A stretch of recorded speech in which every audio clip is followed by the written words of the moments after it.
Hello students, good evening. Myself Pramod Kumar Pandey. So जैसा कि मैं आज आपको जूलॉजी पढ़ाने जा रहा हूँ, तो मेरा टॉपिक है breathing and exchange of gases.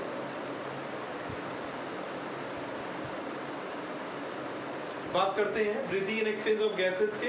तो यहाँ पर दो टर्म्स आपको समझ में आ रहा है. पहला है ब्रीथिंग और दूसरा एक्सचेंज ऑफ गैसेस. अगर हम लोग बात करें ब्रीथिंग की, ब्रीथिंग का मतलब होता है कि process by which the air is inhaled and exhaled. आखिर जरूरत क्यों पड़ी ब्रीथिंग की? जैसा कि आपने अभी पिछले चैप्टर में पढ़ा था, स्टेप्स ऑफ डाइजेशन. आपने 5 स्टेप पढ़ा था. सबसे पहला स्टेप पढ़ा था इंजेशन ऑफ फूड, दूसरा डाइजेशन ऑफ फूड, तीसरा assimilation of food, absorption of food,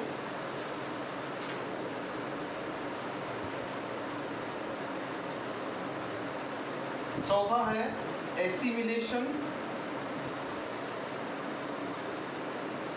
food, और सबसे लास्ट जो पढ़ा था इजेशन ऑफ फूड.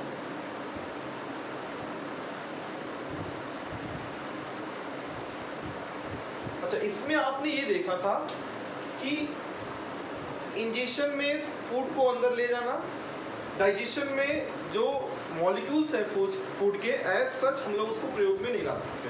फिर उसको ब्रोकन डाउन करके सिंपलर फॉर्म में कन्वर्ट करना. सिंपलर और बॉडी सिंपल फॉर्म को ही एब्जॉर्ब कर सकती है, तो उस फॉर्म में कन्वर्ट करना.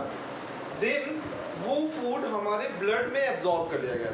वो स्पेशली आपके जो स्मॉल इंटेस्टाइन होता है उस एरिया से ज़्यादातर फूड का एब्जॉर्प्शन होता है. And then assimilation of food आपने पढ़ा था, जिसमें वो ब्लड के थ्रू वो टिश्यूज तक पहुंचा और टिश्यू फ्लूइड से होता हुआ वो सेल्स के अंदर चला गया. That is assimilation of food. लेकिन उस फूड को सेल्स के अंदर जाने से अभी काम कंप्लीट नहीं हुआ.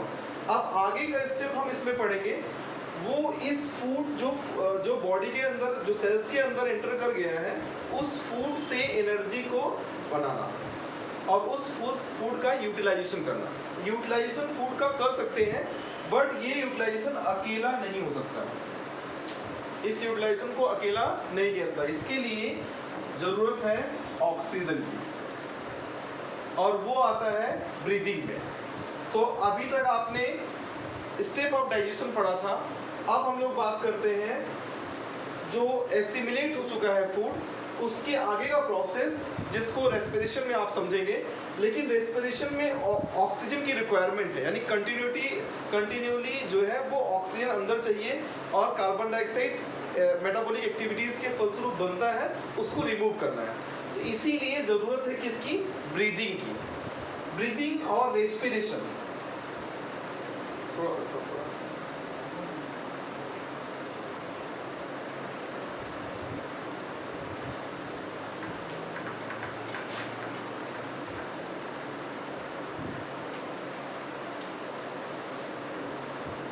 ब्रीदिंग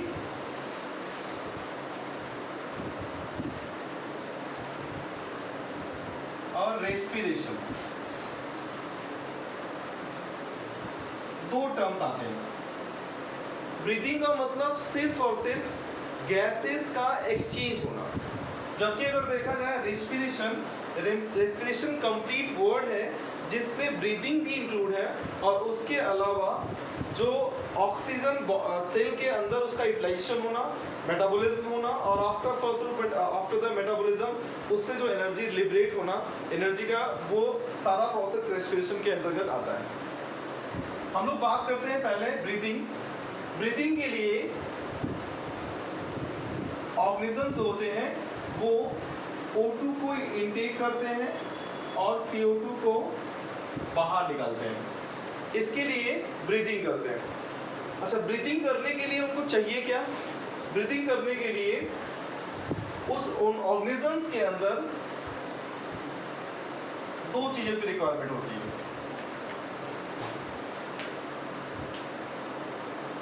ब्रीदिंग के जो स्टेप्स होते हैं, दो स्टेप्स होते हैं। एक तो होता है इंस्पायरेशन, दूसरा एक्सपायरेशन। इंस्पायरेशन और एक्सपायरेशन। इंस्पायरेशन इनहेल करना और एक्सपायरेशन एक्सहेल करना। लेकिन सिर्फ इनहेल और एक्सहेल से ही काम नहीं चलता। क्यों? क्योंकि सिर्फ ऑक्सीजन को अंदर अगर ले लिया जाए, फेफड़े में अंदर चला गया और फेफड़े से कार्बन डाइऑक्साइड बाहर निकल गया, फिर भी कोई काम का नहीं। क्यों? क्योंकि अभी उसका रियल एक्सचेंज होना है जब वो ब्लड में जाएगा और ब्लड के थ्रू ट्रांसपोर्ट होकर के वो ऑक्सीजन पहुंचे कहाँ पर? टिश्यूज तक, सेल्स तक, जहां पर उसका यूटिलाइजेशन होना है, जहां पर मेटाबॉलिज्म होना है। तो ब्रीदिंग में दो स्टेप आपने देखा, इंस्पायरेशन और एक्सपायरेशन। अगर हम लोग बात करें इसमें,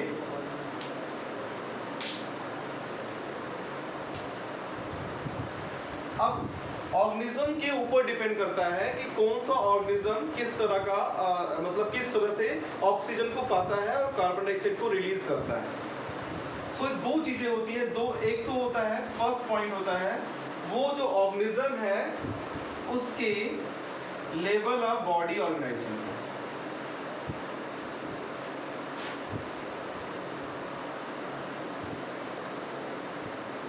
लेवल ऑफ बॉडी ऑर्गेनाइजेशन।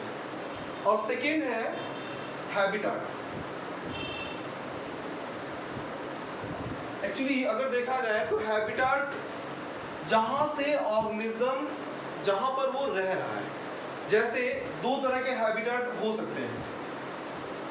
एक तो वो एक्वाटिक ऑर्गेनिज्म हो, वाटर में रह रहा है, वाटर बॉडीज में।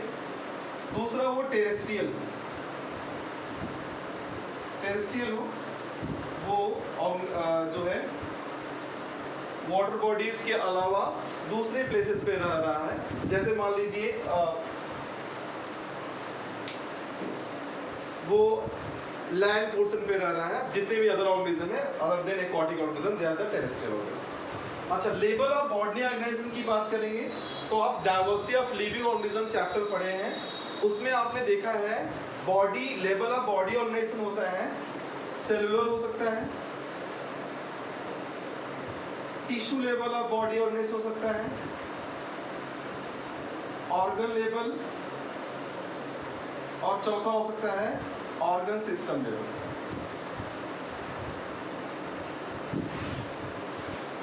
अगर बात करें cellular level of body organisation की, cellular level of body organisation के एग्जांपल्स थे पोरीफेरा।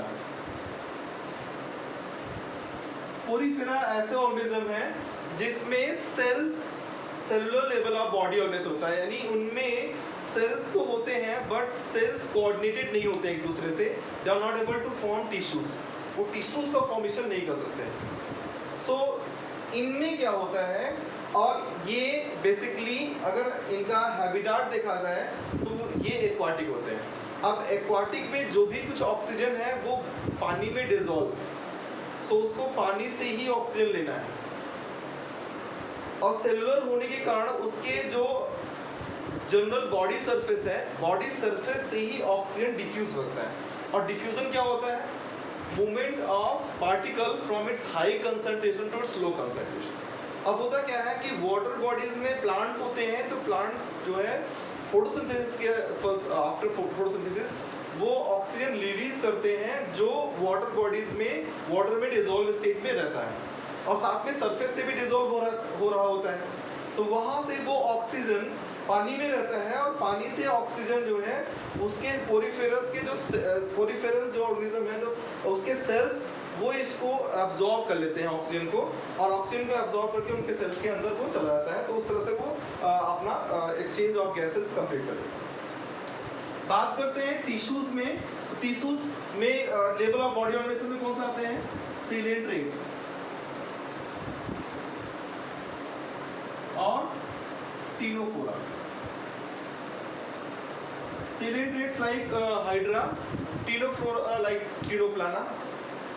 इन सभी टिश्यूज तो होता है, लेकिन इनकी भी बॉडी बहुत ही सिंपलर टाइप की होती है, स्पेशली कोई अदर ऑर्गन्स नहीं होते हैं। मींस हम लोग बात कर रहे हैं रेस्पिरेशन के लिए ऑर्गन्स, तो इन सब में तो अभी ऑर्गन्स का फॉर्मेशन हुआ ही नहीं, तो इन सब में भी ऑर्गन नहीं होते हैं अलग से स्पेशली फॉर रेस्पिरेशन, वैसे भी ऑर्गन्स नहीं होते हैं। तो ये सीलेंट्रेट्स जो होते हैं वो जो ऑर्गेनिजम्स जो एक्सचेंज करते हैं वो भी जनरल बॉडी सरफेस से ही करते हैं। अब बात करते हैं ऑर्गन लेवल ऑफ ऑर्गेनाइजेशन। ये स्टार्ट होता है प्लेटीहेल्मिन्थेस से। प्लेटीहेल्मिन्थेस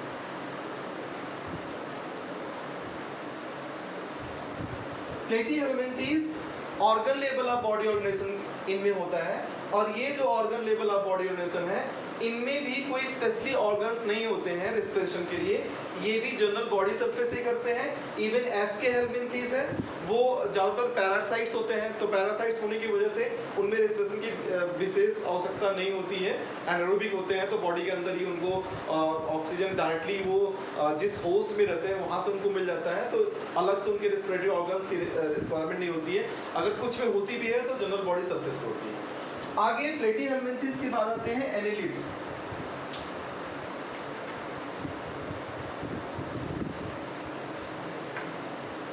एनेलिड्स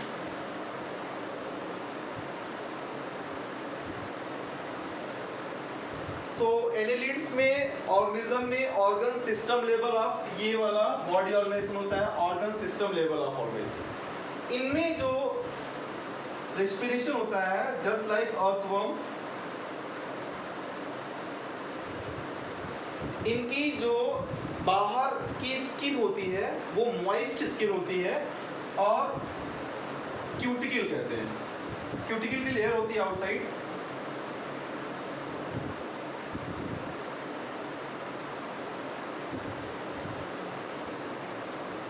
मॉइस्ट क्यूटिकल होती है, ठीक है। तो मॉइस्ट क्यूटिकल के थ्रू वो रेस्पिरेशन करते हैं, उससे वो ऑक्सीजन डिफ्यूज हो जाता है और कार्बन डाइऑक्साइड डिफ्यूज आउट होता है, तो एनालिड्स करते हैं ऐसे। अब आते हैं ऑर्थ्रोपोड्स।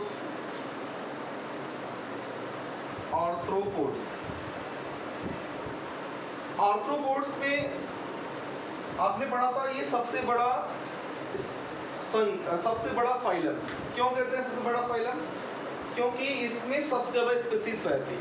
तो इसके स्पीसीज कुछ ऐसे होते हैं जिनका हैबिटेट अलग अलग होता है, यानी कुछ ऐसे होते हैं जो एक्वाटिक हैबिटेट रखते हैं और कुछ टेरेस्ट्रियल में रहते हैं।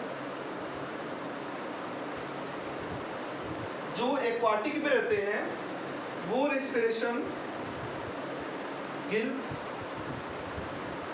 या बुक गिल्स इसके थ्रू करते हैं, और जो टेरेस्ट्रियल हैबिटेट पे रहते हैं उसमें ट्रेकियल होता है, ट्रेकियल रेस्पिरेशन, या उनमें होता है बुक लंग्स के थ्रू रेस्पिरेशन होता है। यानी आर्थ्रोपोड्स में रेस्पिरेशन उनके हैबिटेट पर डिपेंड करता है, क्योंकि इस फाइलम में कुछ ऑर्गेनिज्म एक्वाटिक हैं तो कुछ ऑर्गेनिज्म टेरेस्ट्रियल हैं। जो एक्वाटिक है उनमें रेस्पिरेशन गिल्स के थ्रू हो रहा है या बुक गिल्स के थ्रू, और जो टेरेस्ट्रियल हैबिटेट रखते हैं उनमें रेस्पिरेशन ट्रेकिया मीन्स जो श्वास नली होती है उसके थ्रू होती है, या फिर बुक लंग्स उसमें होते हैं उसके थ्रू रेस्पिरेशन करते हैं। नेक्स्ट आता है मोलस्क।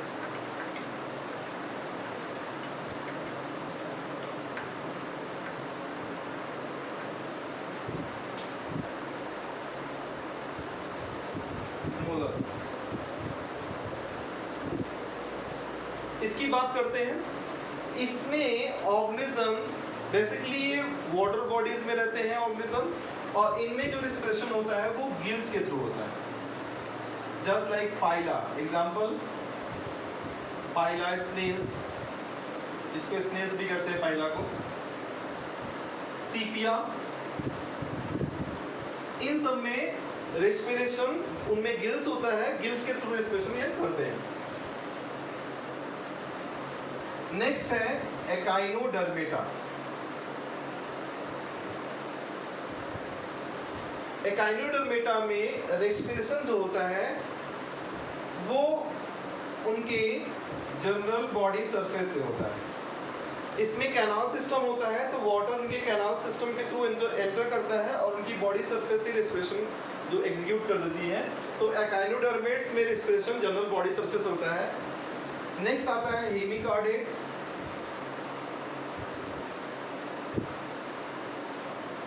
कॉर्डेट्स, हेमिकॉर्डेट्स में जो रेस्पिरेशन होता है वो गिल्स के थ्रू होता है। उसमें होते हैं गिल्स और गिल्स के थ्रू रेस्पिरेशन करते हैं। अब हम लोग बात करते हैं जो सबसे डेवलप्ड, सबसे एडवांस फाइलम है, and that is chordates.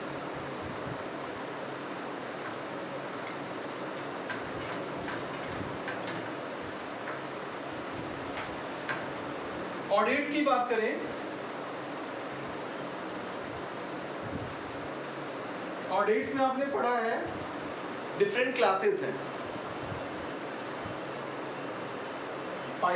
Pisces, जिसमें फिशेस आते हैं,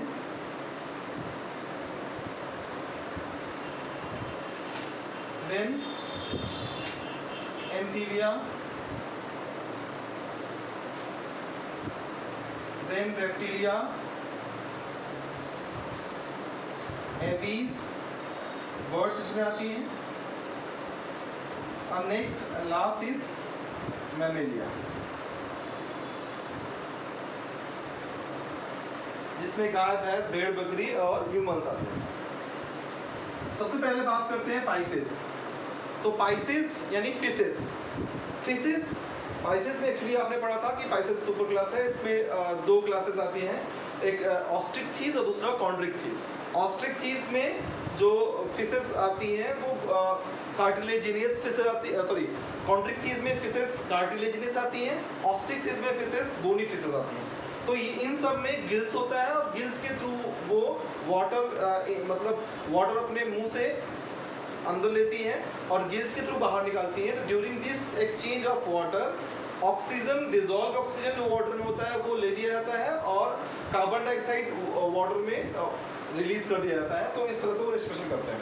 बात करें एम्फीबिया की, जिसमें आते हैं टोड, फ्रॉग, सैलामेंडर, ये सब आते हैं।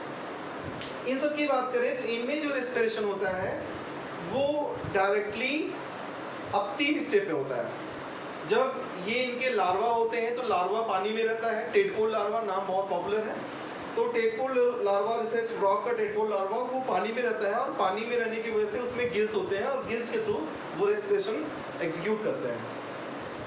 अब अगर वो एडल्ट है तो एडल्ट केस में उनमें होता है लंग्स। तो लंग्स के थ्रू रेस्पिरेशन करना उसको कहते हैं पल्मोनरी रेस्पिरेशन। सो अगर वो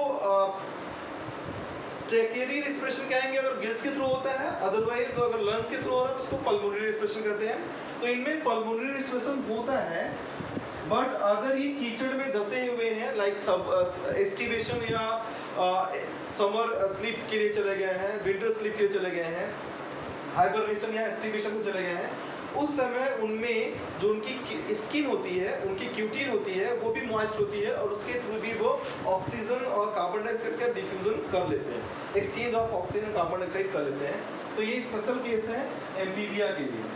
नेक्स्ट आता है रेप्टिलिया से लेकर के सारा एवीज चाहे मैमेलिया, सब में लंग्स होते हैं और लंग्स बहुत डेवलप्ड वैस्कुलराइज्ड होते हैं, जिसके थ्रू वो रेस्पिरेशन करते हैं। तो अभी आपने पढ़ा ऑर्गन सिस्टम, ऑर्गन जिसके थ्रू वो रेस्पिरेशन कर लेते हैं। तो आपने ये जो टॉपिक अभी पढ़ा, इसमें आपने देखा कि किस तरह से किस ऑर्गेनिज्म में किस तरह के रेस्पिरेशन होते हैं। अब हम लोग नेक्स्ट टॉपिक की चलते हैं। Human respiratory system.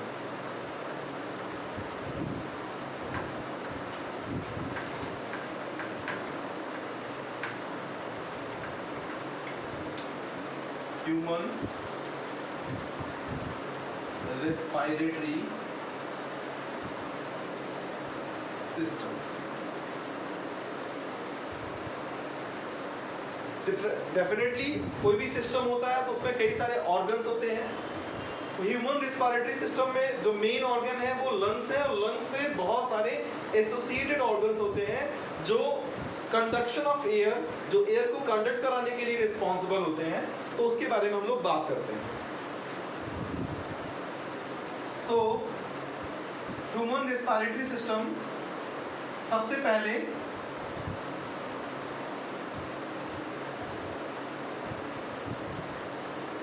शुरू होता है नॉस्ट्रिल से। यहां पर दो छोटे छोटे पोर्स होते हैं दोनों तरफ, जिसको हम नॉस्ट्रिल्स कहते हैं या एक्सटर्नल नेयर कहते हैं। उसके थ्रू एयर एंटर करता है और नेजल पैसेज से होता हुआ नेजल कॉन्का में आता है। घुमावदार स्ट्रक्चर होता है नेजल कॉन्का। तो आपने देखा क्या, nostrils, external nostrils, nasal passage से होता हुआ नेजल कॉन्का, नेजल पैसेज से होता हुआ जाता है, देन नेजल चैम्बर और कॉन्का, नेजल चैम्बर। इसके बाद वो आता है फेरिंग्स में। फेरिंग्स आपने देखा था, फेरिंग्स क्या है, कॉमन ओपनिंग, कॉमन प्लेस जहां से फूड और एयर दोनों गुजरता है। तो आपने इसको वहां पर भी पढ़ा था जब डाइजेशन ऑफ फूड पढ़ रहे थे, digestion and absorption of food chapters. उसमें भी आपने फेरिंग्स के बारे में पढ़ा था, जिसमें आपने देखा था कि जो आपकी ओरल कैविटी, जिसको हम बक्कल कैविटी कहते हैं, वो भी पीछे की तरफ जाकर के ओपन होती है कॉमन पैसेज में, फेरिंग्स। और इधर से आप यहाँ भी पढ़ रहे हो कि नॉस्ट्रिल से होता हुआ नेजल पैसेज से होता हुआ नेजल चैम्बर, जो कि एक्सटर्नल इंटरनल नॉस्ट्रिल्स या जो इंटरनल नेयर्स के थ्रू वो फेरिंग्स में ओपन होता है। तो फेरिंग्स जो होता है, फेरिंग्स आगे चल करके ग्लॉटिस जो ओपनिंग है ट्रेकिया की, उसके थ्रू एंटर करता है किसमें, लैरिंग्स में। लैरिंग्स जो साउंड बॉक्स है जिससे साउंड प्रोड्यूस होता है, लैरिंग्स से होता हुआ वो आता है ट्रेकिया। अब यहाँ पर समझने वाली बात ये है कि ये जो ग्लॉटिस होता है, ग्लॉटिस के पास ही फ्लैप लाइक कवरिंग होती है वहां पर, जिसको कहते हैं एपिग्लॉटिस। एपिग्लॉटिस क्या करती है, जब आप कोई भी पार्टिकल, चाहे वो फूड पार्टिकल हो या आप वाटर को इनटेक कर रहे हैं, जब उसका इनटेक कर रहे हैं, उस दौरान एपिग्लॉटिस ग्लॉटिस को कवर कर लेती है, ताकि जो ये फूड पार्टिकल्स या वाटर पार्टिकल्स हैं ये अंदर एंटर ना कर पाए, आपके जो है ट्रेकिया में एंटर ना कर पाए, इसलिए वो उसको कवर करके रखती है। आपने यहाँ से देखा कि इधर से माउथ का ओरल कैविटी आया, ये कॉमन पैसेज यहाँ पर खुला, और ये आ गया आपका फेरिंग्स, ये पोर्शन है फेरिंग्स। यहाँ से क्या होता है कि इधर विंड पाइप, जिसको ट्रेकिया कहते हैं, और इधर फूड पाइप होती है जिसको ईसोफेगस कहते हैं। ट्रेकिया, ट्रेकिया का यहाँ पर स्टार्टिंग में ही एपिग्लॉटिस यहाँ पर होता है बीच में, फ्लैप लाइक स्ट्रक्चर, और यहाँ पर लैरिंग्स होता है, ये वाला पोर्शन लैरिंग्स। इसके बाद ट्रेकिया आगे जाता है, यहाँ से ट्रेकिया, इस पे सी शेप कार्टिलेजिनियस रिंग्स होते हैं जो यहाँ से शुरुआत करते हैं, आगे कहाँ तक होते हैं अभी उसके बारे में चर्चा करेंगे। ये कार्टिलेज रिंग्स जो होते हैं ये कोलैप्स होने से जाते हैं।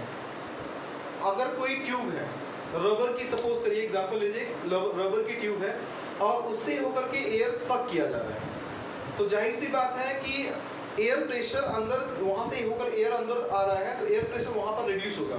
रिड्यूस होने के कारण वो जो रबर ट्यूब है वो कोलैप्स हो सकती है। तो कोलैप्स होने से बचाने के लिए ठीक वैसे ही मस्कुलर ट्यूब है, जो मसल्स होती हैं वो लचीली फ्लेक्सिबल होती हैं, वो कोलैप्स ना हो इसलिए यहाँ पर सी शेप हाइलाइन कार्टिलेज की बनी रिंग्स वहाँ पर होती है। आगे चल करके ये ट्रेकिया फिफ्थ वर्टिब्री से, फिफ्थ वर्टिब्री के सामने से, जहाँ पर फिफ्थ वर्टिब्री वहीं के सामने से ये दो भागों में बढ़ती है, that is called bronchi. Bronchi plural word है और सिंगुलर क्या है, bronchus. Bronchus, bronchus singular, bronchi plural. तो यहाँ चलकर के आगे चलकर ये दो पार्ट में डिवाइड हुई। अब इसका फर्दर क्या होता है, दोनों तरफ आगे चल करके ये ब्रोंकाई, सेकेंडरी ब्रोंकाई, सेकेंडरी के बाद टर्सरी, तो ये प्राइमरी ब्रोंकाई हुई, ये हो गई सेकेंडरी ब्रोंकाई, टर्सरी ब्रोंकाई। तो टर्सरी ब्रोंकाई के बाद ये आता है ब्रोंक्यूल्स में। अब यहाँ से डिवीजन जो होगा वो होगा ब्रोंक्यूल्स का।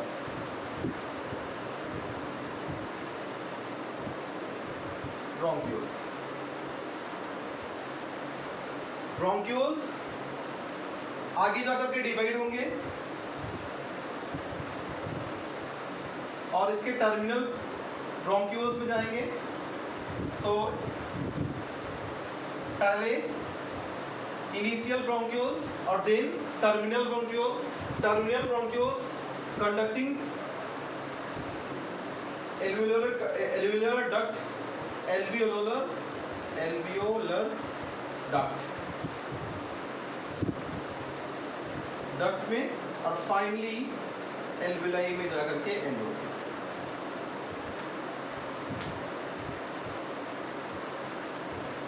सो यहाँ पर अगर स्ट्रक्चर देखें तो ये पूरा लंग्स पार्ट होता है, लेफ्ट एंड राइट लंग्स होता है। ये जो स्ट्रक्चर है ये सारे लंग्स में होते हैं। तो आपका जो लंग्स होता है वो किससे मिलकर बना होता है, वो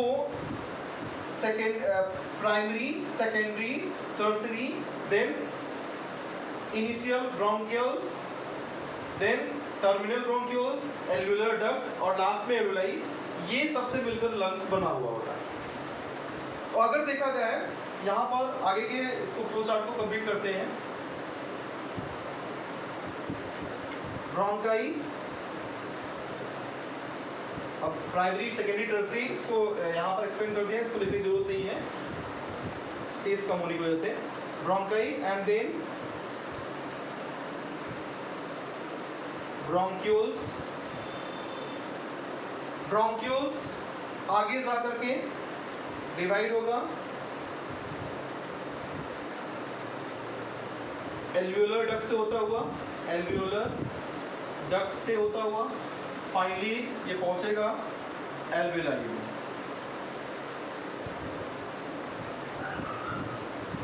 अब आपको ये देखना है यहां नॉस्ट्रिल से लेकर के पूरा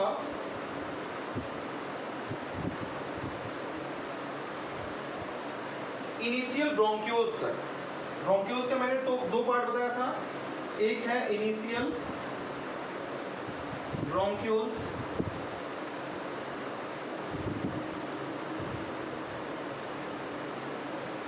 और दूसरा है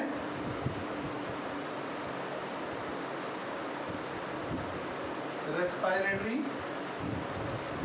ब्रोंक्यूल्स।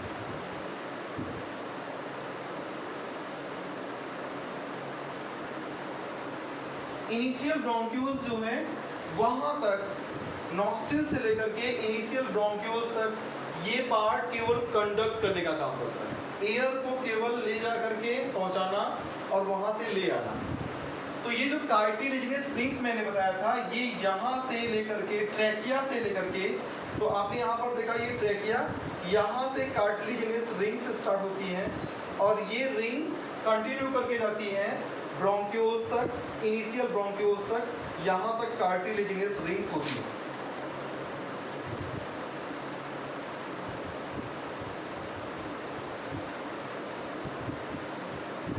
कार्टिलेजिनस रिंग्स यहाँ तक प्रेजेंट होती है। तो आपने देखा कि यहाँ से लेकर के कहाँ से, नॉस्ट्रिल से स्टार्ट होता है और फाइनली इनिशियल ब्रोंक्यूल्स तक का जो पार्ट होता है वो केवल और केवल एयर को कंडक्ट करने का पार्ट करता है, इसको कहते हैं कंडक्टिंग पार्ट। तो दो पार्ट में हो गया, एक हो गया कंडक्टिंग पार्ट, दूसरा पार्ट है जिसको हम कहते हैं exchange part. Exchange part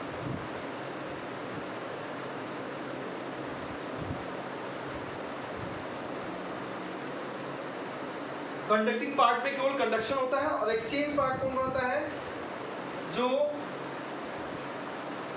respiratory bronchioles है जहां पर एक्सचेंज शुरू होता है, एल्वुलर डक्ट और एल्वुलाई, ये तीन पार्ट जो है एक्सचेंज के काम आते हैं, बाकी उसके पहले कंडक्टिंग पार्ट होता है। तो अब ये देखिए यहाँ पर जो आपका लंग्स होता है वो लंग्स इस तरह के फॉर्म होता है। लंग्स दो होते हैं,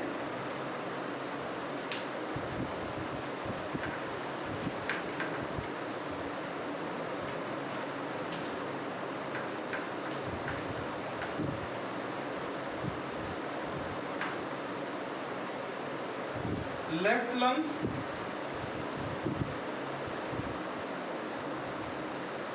दिस इज राइट और ये है लेफ्ट लंग्स। लेफ्ट लंग्स थोड़ा सा नॉच बनाता है जहां पर हार्ट, कार्डियक नोच कहते हैं, यहाँ पर हार्ट प्रेजेंट होता है। तो कार्डियक वर्ड वैसे भी हार्ट के लिए आता है, तो यहाँ पर नॉच होता है, हार्ट प्रेजेंट होता है। जो राइट लंग्स होता है, अच्छा ये जो लंग्स होते हैं अगर देखा जाए तो ये यहाँ से ये आपके नेक रीजन हो गया। नेक रीजन आपने वर्टिब्रल कॉलम के बारे में पढ़ा है। वर्टिब्रल कॉलम कितने होते हैं, स्टार्टिंग से अगर स्टार्ट करें तो सबसे पहले नेक रीजन में 7 होते हैं। Cervical, cervical, then thoracic, then lumbar, then sacral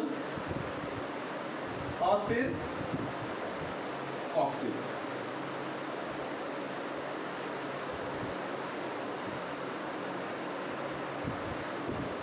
coxal. अच्छा बात करते हैं सबसे पहले सर्वाइकल, तो नेक रीजन में होता है। थोरैसिक टोटल 12 वर्टिब्री होती है, इसी का काम है यहाँ पर, इसके बारे में समझते हैं। तो थोरैसिक वर्टिब्री वो वर्टिब्री होती है जो रिब केज से अटैच होती है, मतलब जो रिब्स हैं आपके दोनों तरफ बोन्स होती है, डोम सेट बोन्स होती है जिसको हम रिब कहते हैं, और ये पेयर में होती है, मतलब लेफ्ट साइड भी है और राइट साइड भी है। तो ये आगे की तरफ फ्लैट बोन्स होती है, फ्लैट बोन, जिसको कहते हैं स्टर्नम। पीछे की तरफ थोरैसिक वर्टिब्री, तो आगे की तरफ फ्लैट बोन स्टर्नम, पीछे की तरफ थोरैसिक जो है थोरैसिक वर्टिब्री से अटैच होता है। कौन अटैच होता है, रिब्स। सो रिब्स, और ये बनाता क्या है, थोरैसिक कैविटी और थोरैसिक चैम्बर।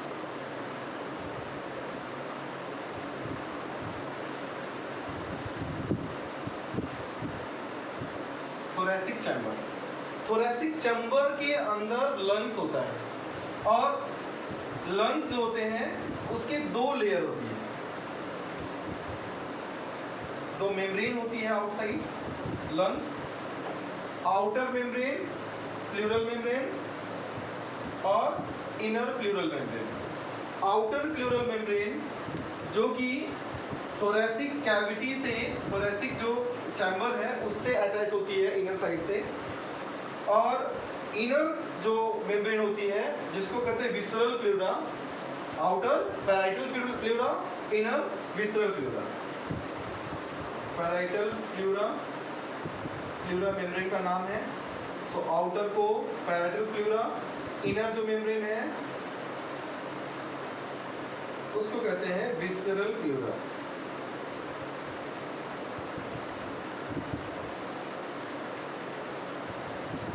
इन दोनों के बीच में फ्लूइड भरा होता है और इस फ्लूइड कहते हैं प्लूरल फ्लूइड। अब इसमें ये जो प्लूरल फ्लूइड होता है ये लंग्स को फ्रिक्शन से बचाता है। ये फ्लूइड भरे होने के कारण ये जो मेम्ब्रेन है ये दूसरे मेम्ब्रेन पर फ्रिक्शन कॉज नहीं कर सकती, तो ये फ्रिक्शन से बचता है और ये पूरा का पूरा लंग्स एयर टाइट चैम्बर होता है। तो आपने देखा यहाँ पर थोरेसिक कैविटी की बात हो रही है। थोरेसिक कैविटी हमने बताया क्या होता है, रिब्स। रिब्स कितने होते हैं, 12 पेयर्स। दूसरा क्या होता है थोरेसिक में 12 पेयर्स रिब्स। फिर थोरेसिक वर्टिब्री, देन थर्ड आपने देखा यहाँ पर third number sternum, flat bone sternum. Fourth dome shape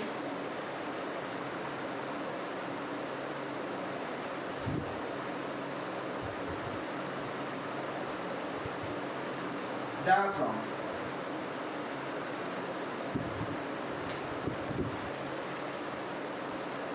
डोम शेप डायफ्राम। अब आपने यहाँ देखा कि रिब्स हैं, thoracic vertebra, vertebral column, thoracic vertebra जो वर्टिब्रल कॉलम का पार्ट है, फ्लैट बोन जिसको स्टर्नम कहते हैं, डोम शेप डायफ्राम, और ये जो रिब्स है रिब्स के बीच में भी मसल्स होती है, that is called intercostal muscles.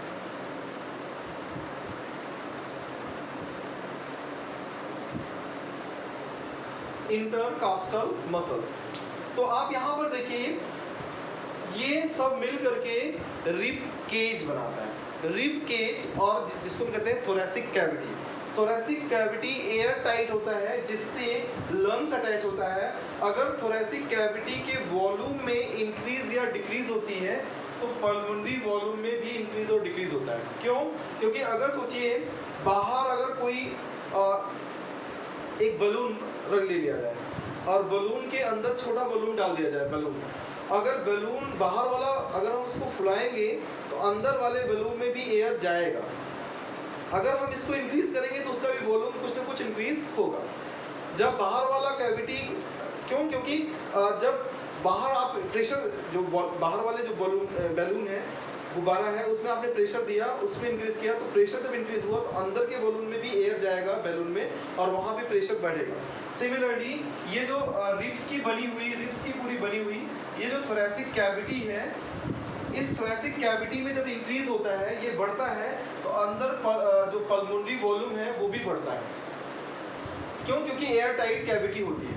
और ये इंक्रीज कैसे होता है उसके बारे में हम लोग आगे बात करते हैं।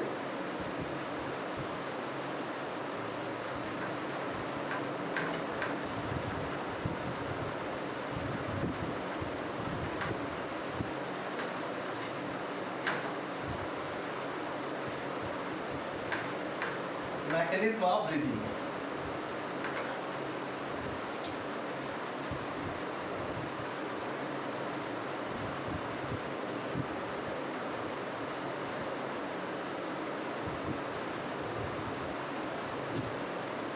मैकेनिज्म ऑफ ब्रीदिंग आपने अभी नाम सुना, पहला रिब्स, दूसरा sternum, then thoracic vertebrae,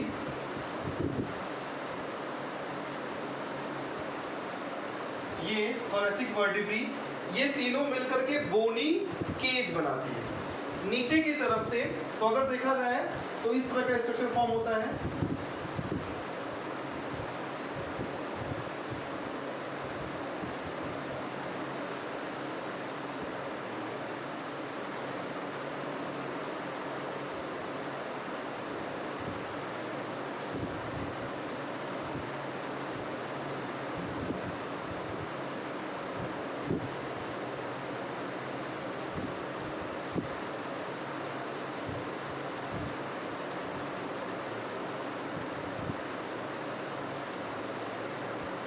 total 12 pair ribs होती हैं।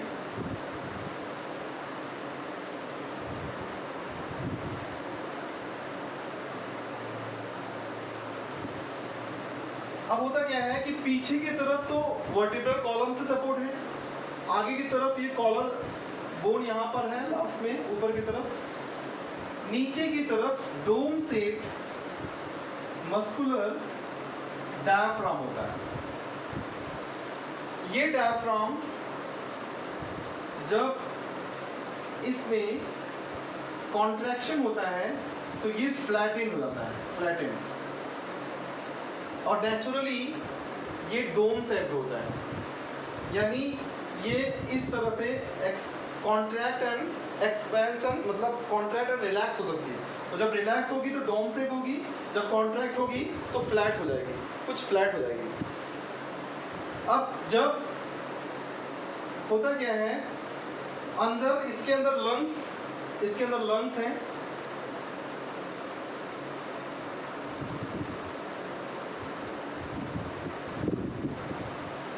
रिब्स के बीच बीच में मसल्स हैं, रिब्स के बीच बीच में मसल्स हैं। ये मसल्स कौन से हैं? Intercostal muscles.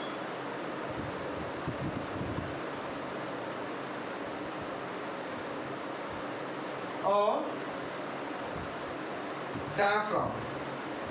डायफ्राम नीचे की तरफ।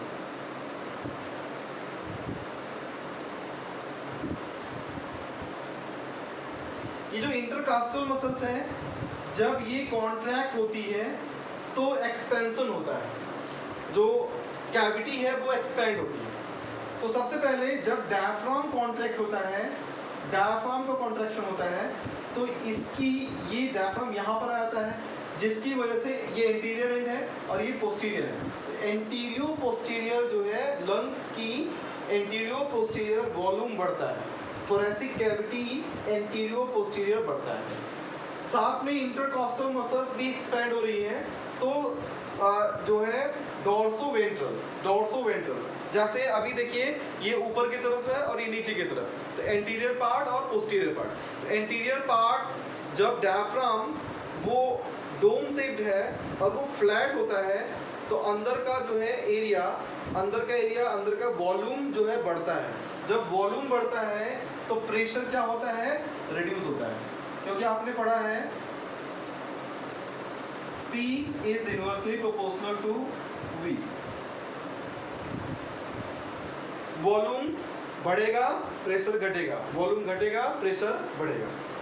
यहाँ पर थोरैसिक वॉल्यूम जो है वो एंटीरियो पोस्टीरियर वॉल्यूम बढ़ा, क्यों? क्योंकि इंटरकॉस्टल मसल एक्सपेंड हुई, उसकी वजह से भी साथ में सबसे मेजर इम्पैक्ट डाल रहा है डायफ्राम।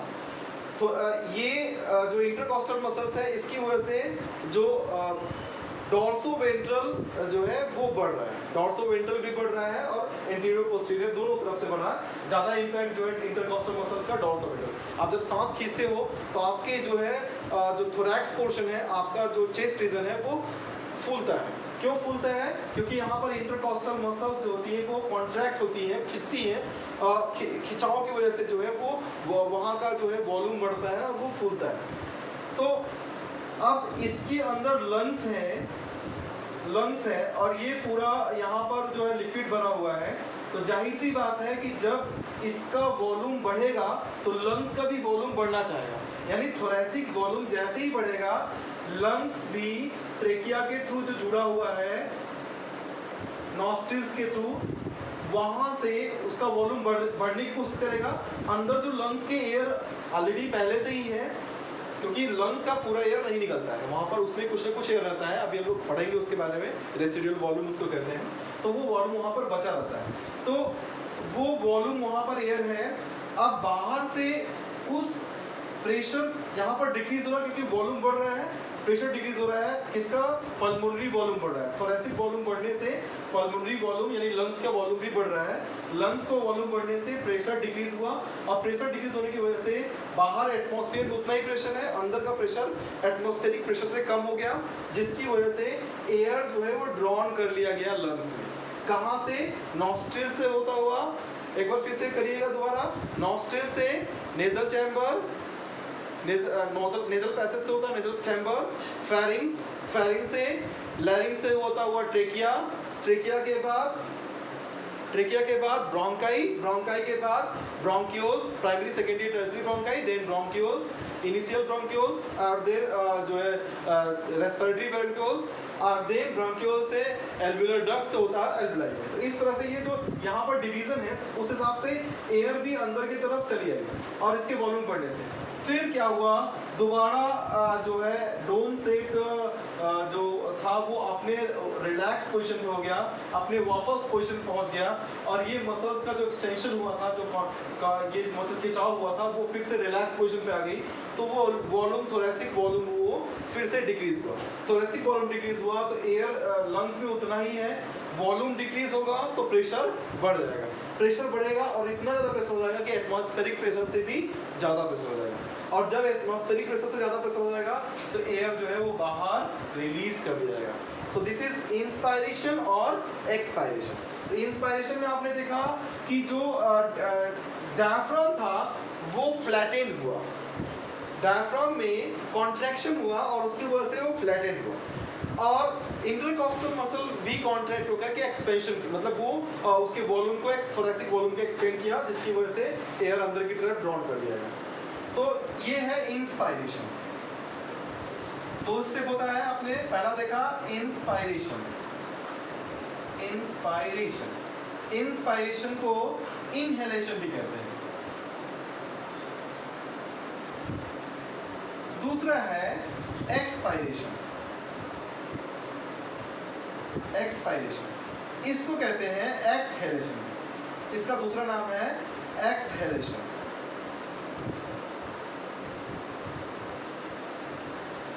तो आपने देखा कि इंस्पायरेशन हुआ और एक्सपायरेशन हुआ। इंस्पायरेशन क्यों हुआ? मसल थोरेसिक वॉल्यूम में थोरेसिक वॉल्यूम जो है वो मतलब बढ़ी, और जिसकी वजह से पल्मोनरी वॉल्यूम भी बढ़ा, प्रेशर रिड्यूस हुआ और एयर अंदर की तरफ ड्रॉप किया। देन थोरेसिक वॉल्यूम फिर से जो है घटा, और घटने की वजह से पल्मोनरी वॉल्यूम भी घटा, और एयर उतना ही है लंग्स में, प्रेशर इसलिए बढ़ गया, बढ़ने की वजह से जो है एयर लंग्स से निकल करके बाहर आ गया। तो ये हो गया exchange of gases. Mechanism of breathing and respiration हम लोग बात किए। नेक्स्ट पॉइंट पे आते हैं।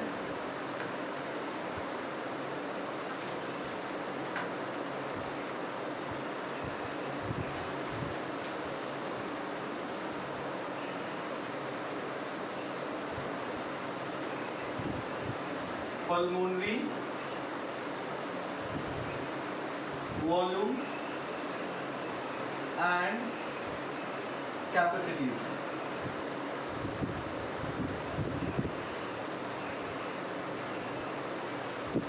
सो आपके लंग्स की वॉल्यूम और कैपेसिटीज की बात करते हैं। सबसे पहले क्या होता है, नॉर्मल ब्रीथ जब हम इन्हें इंस्पायरेशन करते हैं, सांस अंदर की तरफ लेते हैं, तो वॉल्यूम ऑफ एयर जो अंदर लिया जा रहा है, वॉल्यूम ऑफ एयर जो अंदर लिया जा रहा है, सो that is called tidal volume, tidal volume. और उतना ही एयर हम रिलीज भी करते हैं। जब हम इंस्पायरेशन करते हैं तो उतनी ही एयर अंदर लेते हैं, और जब एक्सपायरेशन करते हैं सांस से मतलब सांस बाहर निकालते हैं, तो उस समय उतनी ही एयर हम लोग रिलीज भी करते हैं, और वो होता है 500 ml। तो 500 ml एयर हर बार आप सांस खींचते हो तो लगभग अप्रॉक्सीमेटली एन एडल्ट जो है एन एवरेज 500 ml एयर वो इनहेल करता है, और उतना ही वो एक्सहेल करता है, उसको कहते हैं टाइडल वॉल्यूम। तो हम लोग कह सकते हैं the amount of air that is taken inside and release during normal respiration is called tidal volume. और इसकी कितनी होती है? 500 ml होती है। सो देखा जाए 6000 ml to 8000 ml पर मिनट। क्यों? क्योंकि एक बार में 12 से 16 बार रेस्पिरेशन कर रहा है, तो मल्टीप्लाई करोगे तो लगभग कितना आएगा 6000 ml to 8000 ml जो है पर। So that is a tidal volume. Next है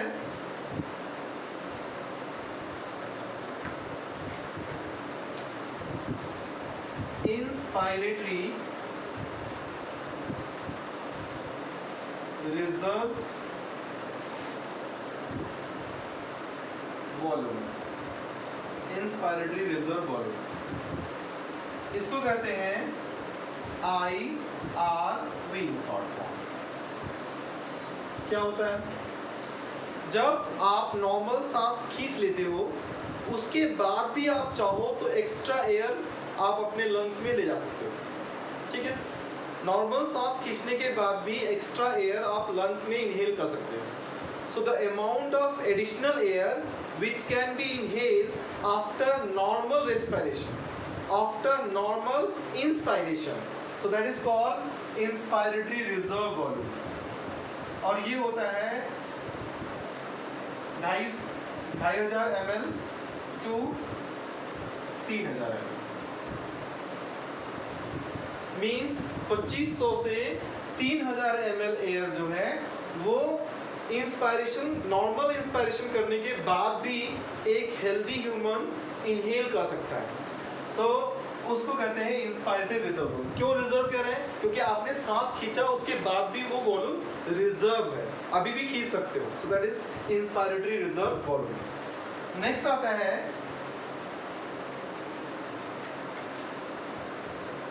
एक्सपायरेटरी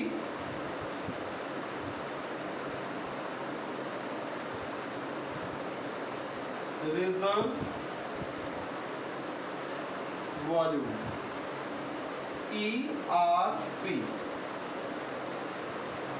ERV क्या होता है?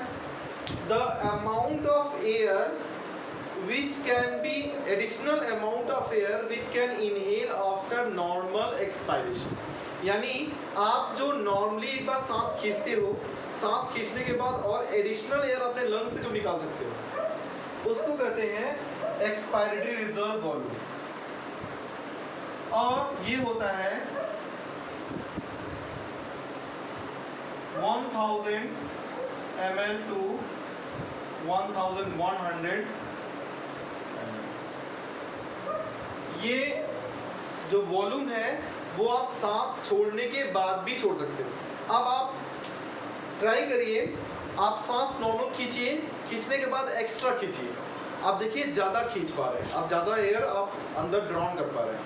बस नॉर्मल सांस छोड़ने के बाद आप उतनी अमाउंट ऑफ एयर रिलीज नहीं कर पा रहे हैं, क्योंकि आपकी expiratory reserve volume inspiratory reserve volume से कम है। वो कितनी थी? वो 2500 से 3000 ml थी, और ये कितनी है? 1000 से 1100 ml। इसलिए आप कम जो है एयर रिलीज कर पाते हो आफ्टर नॉर्मल एक्सपायरेशन। नेक्स्ट है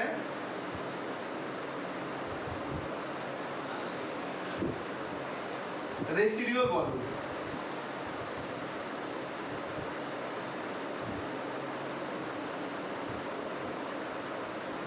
residual volume, residual volume in short RV। जैसा कि हमने अभी थोड़ी देर पहले आपको बताया था कि लंग से पूरा एयर रिलीज नहीं किया जाता। Amount of air which remain in lungs after, even after forcefully expiration. आप नॉर्मल एक्सपायरेशन किए, फोर्सफुली एक्सपायरेशन किए, फिर भी आपके लंग्स में जो एयर बचा है that is called residual volume. और ये 1100 ml to 1200 ml होता है। इतना एयर आपके लंग्स में होता है जो फोर्सफुली एक्सहेल करने के बाद भी वो लंग से नहीं निकलता। सो उसको कहते हैं रेसिडुअल वॉल्यूम। अब हम लोग बात करते हैं कुछ कैपेसिटीज की। अभी तक आपने देखा पल्मोनरी वॉल्यूम्स की, तो ये सब थे पल्मोनरी वॉल्यूम्स। और हम लोग लंग्स के वॉल्यूम्स कहते हैं। अब हम लोग बात करते हैं कैपेसिटीज पर, पल्मोनरी कैपेसिटीज। तो इन्हीं वॉल्यूम से कैपेसिटीज बनती है। सो FRC functional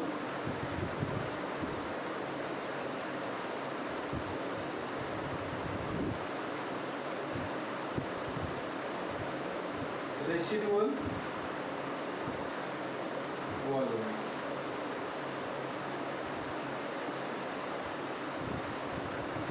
functional volume, residual capacity, sorry,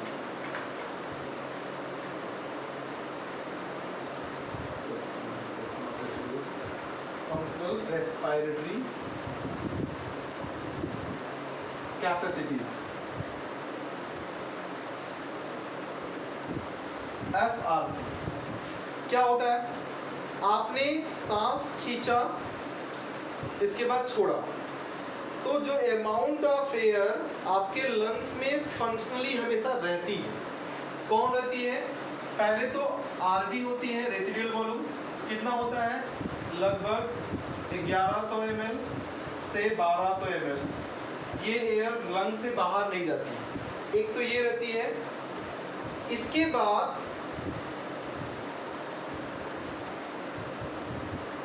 ERV, ये भी आपके लंग्स में पड़ी रहती है। ये जब एक्स्ट्रा प्रेशर देकर के आप सांस छोड़ते हो तो अब निकलती है, तो नॉर्मली ये आपके लंग्स में पड़ी हुई है। तो ये ERV, एक्सपायरेटरी रिजर्व वॉल्यूम, जो 1000 ml से 1100 ml होती है, ये तो आपके लंग से नहीं निकलती है, ये जब आप फोर्सफुली सांस निकालते हो तब निकलती है। तो यानी ये दोनों वॉल्यूम जो है ये आपके लंग्स में, वो आपके लंग्स में रहती है, और यही वॉल्यूम कंसिडरेबल अमाउंट में एक्सचेंज ऑफ गैसेस के लिए रिस्पॉन्सिबल। आप अपने लंग्स में एडिशनल वॉल्यूम एयर डालते हो, एडिशनल निकालते हो, मतलब निकालते हो और डालते हो। टीवी आप डाल रहे हो, निकाल रहे हो ना। टीवी जो टाइडल वॉल्यूम है, आप इनहेल किए, एक्सहेल किए, इनहेल किए, एक्सहेल किए, लेकिन ये वॉल्यूम आपके लंग्स में लगेगी। सो that is called functional residual respiratory volumes. Next,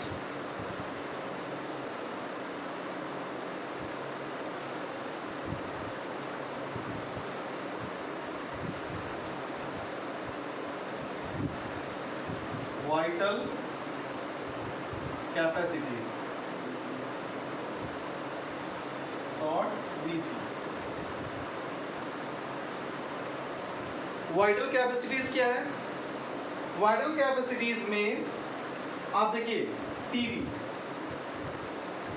जो आप टाइडल वॉल्यूम है लेते हो वो, प्लस जो आप एक्स्ट्रा ले सकते हो IRV, जो आपने एक्स्ट्रा छोड़ा था उसको भी एक्स्ट्रा ले सकते हो ERV, TV, IRV, ERV, ये मिलकर के बनता है VC, वाइटल कैपेसिटीज।